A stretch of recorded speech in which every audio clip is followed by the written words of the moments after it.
The Dark Knight Rises is the most polarizing out of the Batman Begins, Dark Knight, Christopher Nolan series.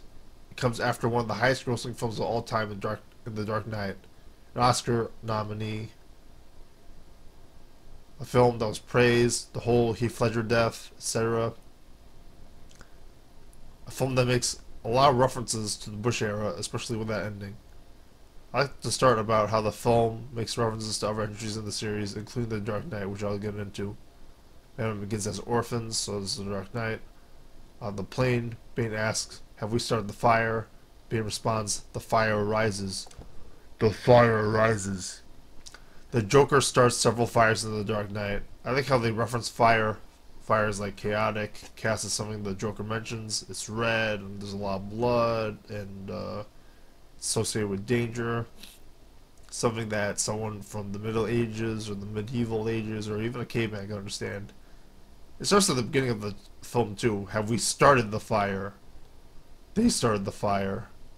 They started the movie. Tarantino made a film about setting films on fire, although uncomfortable considering what happened around the time, which seems to have been forgotten, but still a little bit unnerving.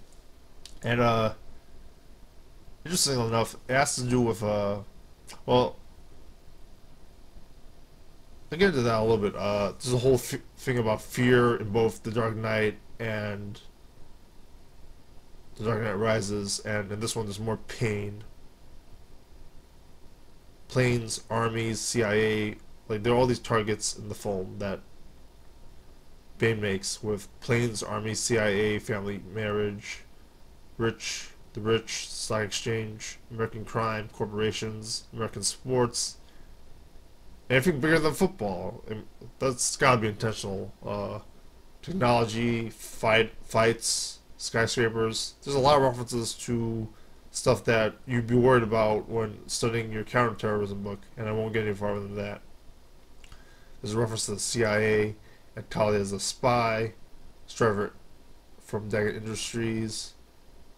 There's corporation, technology, crime. Not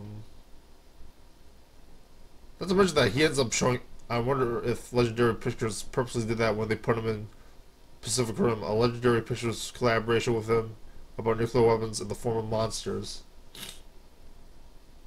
There's the idea of superhuman terrorists where they're jumping off planes onto other planes. There's the idea of masks, covering prisoners with masks, covering heroes with masks, hiring gangsters as an army, and discuss the people who can't fight.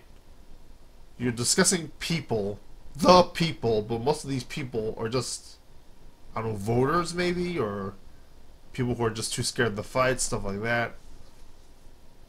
Commissioner Gordon basically becomes the bane of, or Batman becomes the bane of the other side, trying to fight the Bane side. The CIA throws people out of a plane, and there could be reference to like how they're like not good people too. They do it differently than when they compared to when they dramatize when Batman like hurts people in The Dark Knight. It shows you like the great depths of what happened to people. They reference the truth and Rachel. I wonder, it's like some sort of mental thing. Like, do you not want to know the truth? Is the truth arbitrary and stuff like that? And there's the whole thing about revolution, trigger on a bomb. The people have the trigger to the bomb, but they don't have the trigger to the bomb. Talia has the trigger to the bomb. And same. That's the thing the Joker did in The Dark Knight. Also, like, the Joker actually gives a trigger to the people, and then he hopes that they'll do it. Unlike Bane, who makes sure he delivers a trigger and gives it to Talia and makes sure she triggers the bomb to screw up all of Gotham. And this was a very interesting study I had on The Dark Knight Rises and all this interesting stuff that ties into The Dark Knight and the themes of that with pain and fear and terrorism and all that stuff. And I hope you enjoyed. What are your thoughts? Like and subscribe.